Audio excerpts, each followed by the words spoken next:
Limbayat police સ્ટેશનમાં સને 2020માં નોંધાયેલ દુષ્કર્મના ગુનામાં 4 વર્ષથી વોન્ટેડ આરોપીને દિલ્હી ખાતેથી ઝડપી પાડતી સુરત શહેર crime branch. Police commissioner Shri Surat શહેરનાઓએ ગંભીર પ્રકારના ગુનાઓમાં સંડોવાયેલા ભાગેડુ ગુનેગારો કે જે લાંબા સમયથી પોતાની ધરપકડ ટાળવા સારું નાસ્તા ફરતા હોય તેવા આરોપીને પકડી પાડવા ક્રાઇમ બ્રાન્ચ સુરતને સૂચના આપી હતી। જે અનુસંધાને સંયુક્ત પોલીસ કમિશનર શ્રી ક્રાઇમ નાઓની સૂચના આધારે નાયબ પોલીસ કમિશનર શ્રી ક્રાઇમ નાઓના માર્ગદર્શન હેઠળ police inspector Shri DCB police સ્ટેશનના રાહબરી હેઠળ જનરલ સ્ક્વોડના પોલીસ સબ ઇન્સ્પેક્ટર શ્રી ટીમના માણસો સાથે વર્કઆઉટમાં હતા।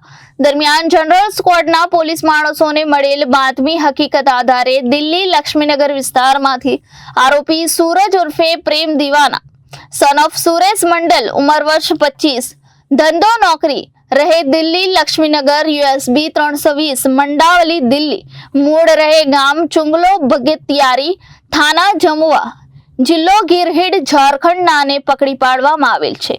मजकूर आरोपी गुनामां वोंटेड होय तेना विरोधमां कायदेसરની કાર્યવાહી કરવામાં આવી હતી। ગુનાના કામે હકીકત એવી રીતની હતી કે હાલ પકડાયેલા આરોપી સને 2020 સુરત શહેરમાં ગોડાદરા વિસ્તારમાં રહેતો હતો। તે વખતે તેના મહોલ્લામાં રહેતી ફરિયાદી શ્રીની દીકરી ઉંમર વર્ષ 15 વર્ષની લગ્નની લાલચ આપી લલચાવી ફોસલાવીને અપહરણ કરી લઈ ગયો હતો। જેથી આરોપી વિરુદ્ધમાં ફરિયાદી શ્રીએ લિંબાયત પોલીસ સ્ટેશનમાં ફરિયાદ આપી હતી।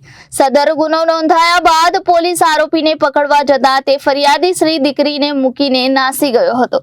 તે ત્યારબાદથી આજ દિન સુધી પકડાયેલ ન હોય। મજકૂર આરોપીને પકડી પાડવા વર્કઆઉટ કરતા ખાનગી બાતમીદાર મારફતે તે પોતાના વતન ઝારખંડ છોડી દિલ્હી શહેરમાં સીએની ઓફિસમાં ઓફિસ બોય તરીકે નોકરી કરતો હોવાનું જણાઈ આવ્યું હતું। જેથી આરોપીને પકડી પાડવા વર્કઆઉટ કરી મળેલી બાતમી હકીકત આધારે પકડી પાડવામાં આવેલ છે।